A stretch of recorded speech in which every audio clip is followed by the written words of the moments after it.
Now, this is the most expensive privately owned private jet in the world, over $400 million. And the truth is, this plane is absolutely stupid, and today we're going to talk about why. Yes, indeed, the website Simple Flying lists this plane as the most expensive private jet to date, but it's on number 2 because it's only toppled by the $1 billion Air Force One, although that plane isn't privately owned. This plane, the A340, however, with registration Mike India Alpha Bravo uniform, which is interesting because the registration Mike belongs to the Isle of Man, which lots of rich people register their planes to because they have lower taxes and insurance rates there, which is weird because chances are this plane has never been at the actual airport of Isle of Man. It only has a 2-kilometer long runway, which can be a little bit riskily low of runway size for this ginormous Airbus A340. Now, who can afford a $400 million plane? Yeah, the plane cost $238 million up front, and they paid an estimated $170 million in customizations. The owner of this plane, Alisher Usmanov, who is a Russian oligarch worth over $15 billion, so he might be able to just afford this airplane. Though, as I'm going to explain to you, this was an extremely stupid idea. To buy this airplane, even richer people like Elon Musk make much smarter choices with, for example, buying Gulfstreams. Now, unfortunately for the owner, Alisher Usmanov, the plane has been hit with sanction, and right now it is deregistered and it's somewhere in Uzbekistan, probably stored, not flying around. But flying around is something that we're gonna do today with this airplane because we now have it in the Microsoft Flight Sim. You know, Eni Builds, who came up with their A340 a while ago, are going to release the VIP update in 2 days, and they already sent me a preview so we can fly this absolute VIP airliner. Now, they also, of course, ship the livery, the very livery of the Burkhan most expensive private jet, and it's time that we take a look at this plane and in the cabin. Now, this is what the A340 looks like in the cockpit. Absolutely usual, well, this is a bit of an older Airbus airplane. Let's go ahead and turn on the systems right now so we can have all the lights, all the systems running in the actual galley. So turn on the external power. This is, after all, normal A340. You'd need 2 pilots to fly it, but no problem. At this point, you'll be able to find them if you buy this airplane, but I guess it gets really interesting once we open the cabin door to the biggest privately owned private jet. And it does look different. It almost looks like an Air Force One at this point. And it's impressive what they've done to simulate this. Let's take a look into the lavatory. Okay, that's just a lavatory, probably for the poor crew that have to fly this. At least the flushing works. Flushing, very important, as I know. Who didn't flush? Come on. Who didn't flush? People in first class don't forget to flush.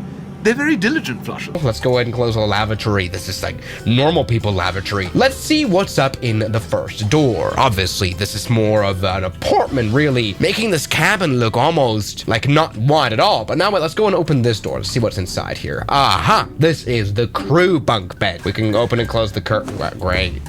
Wow, this is where the crew would sit. That's totally fine. We've got a phone that can ring when Mr. Owner want something. I mean, this right now already would be quite luxurious, but it's only for the crew. Let's go ahead and close that door again here now. Very nice sliding. We've got a small little kitchen right here, but let's move over to the actual master rooms. Am I right? So we've got this door.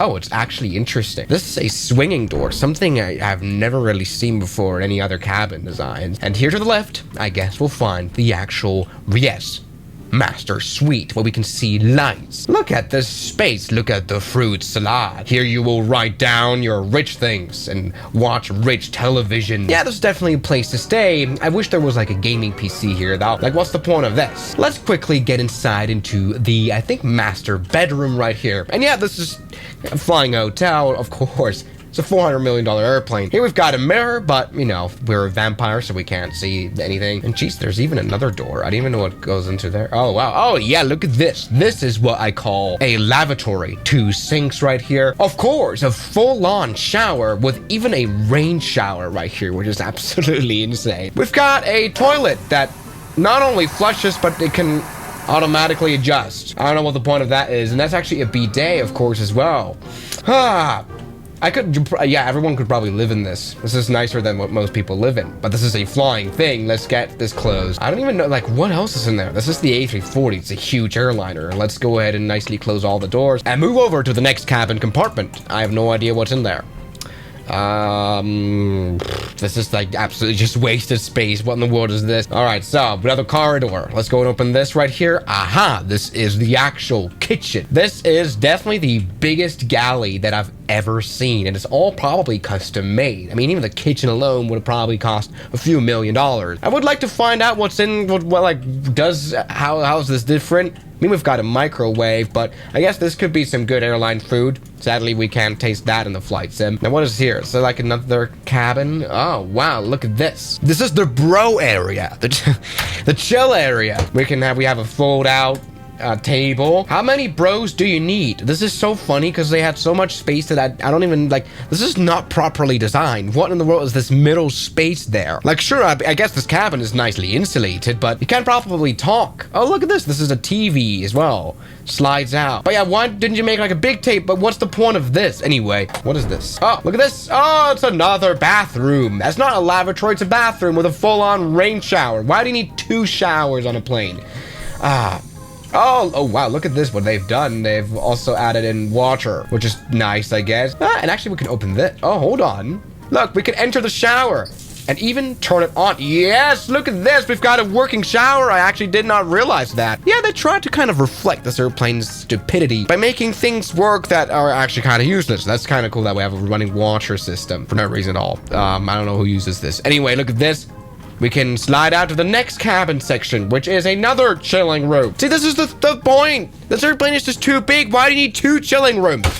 Anyway, we've got a pot of flour right here. This is generally just a living apartment. We've got some champagne bottles. We have a stupidly folding. I mean, it folds nicely. It's just, I don't even really know what's the point of that. All right, great chilling room right here with more cabin space that's completely unnecessarily divided. Let's go ahead and what is that? This is like a choice now, left door or right door. All right, let's open the left door, which opens up to, oh, yeah, the doors are just useless. You could have just, they do the same, they open up to the same thing. Great. Here we've got another lavatory. I guess this is, you know, a little bit of a smaller one. Looks nice though, I must say, and of course the flushing works. And here we've got kind of a first-class layout where I guess the bros would sit. Hey, that's kind of nice, I guess, for the bros. Let's go ahead and open up to this. Oh, look at this. This is where the hoes would sit now. No, this is just a business class configuration, so you can actually carry like 20, 30, 40 people in this, no problem. I guess for takeoff and landing, they can't sit in the chilling areas. So they kind of need this, I reckon. That makes sense. So yeah, this business class. And this is like a train. Who the hell would sit here? Like, this is weird now. This plane is so big that you have to divide your friends into importance. Like, do they deserve to sit in the first, business, or what I think would be kind of a bit of an economy class? It becomes practically large, this airplane, and now we're in the aft section, which just looks almost like a normal plane now. And look, this is a normal lavatory. That's definitely not too nice. Flushing works, and we have almost a normal kitchen with a magical thing in the back that goes to nothing. Interesting. Anyway, that took like 10 minutes at least to just tour the airplane in the flight sim, which is very unique for a private jet. But other than having a lot of space, maybe too much space, I wouldn't need this much space, you kind of only have disadvantages from this airplane. See, here we are at one of the most prestigious private airports in the world, Saanen. Saanen, as you may know, is close to the extremely prestigious town of Gstaad in Switzerland. Elon Musk would maybe be able to fly here.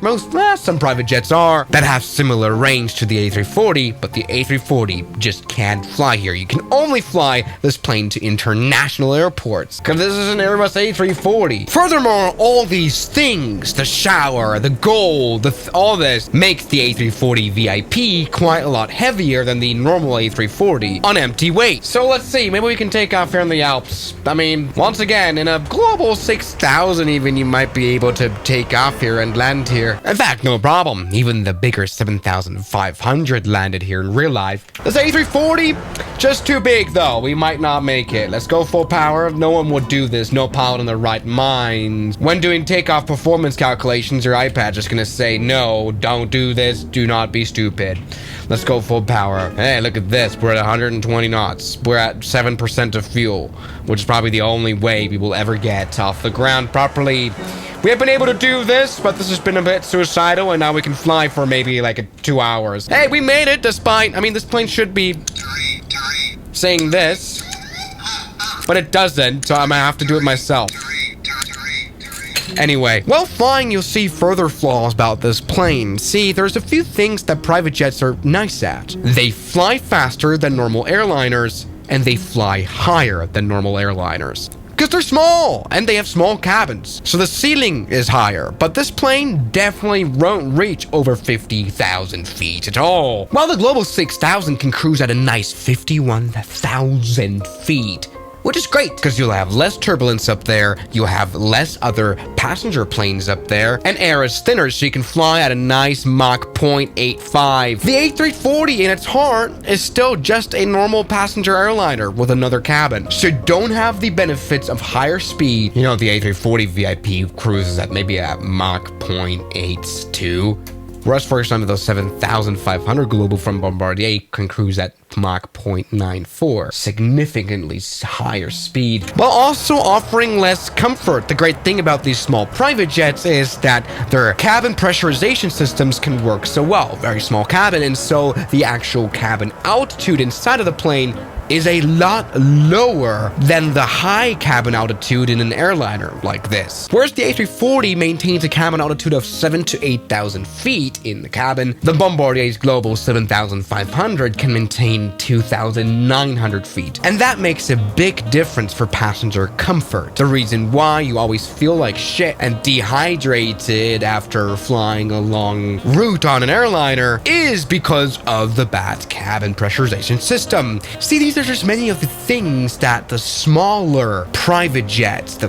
Globals, do much better at, by the way, maybe a fifth of a price than a huge super yacht in the sky of an A340. Do you know what I mean? So like, this plane is just stupid. You know, rich people, they need to go to London all the time. Now, normally you'd maybe pick an airport like Biggin Hill, but that has 5,900 feet of runway. No way. Even better would definitely be London City, but that even has a shorter runway, 5,000 feet.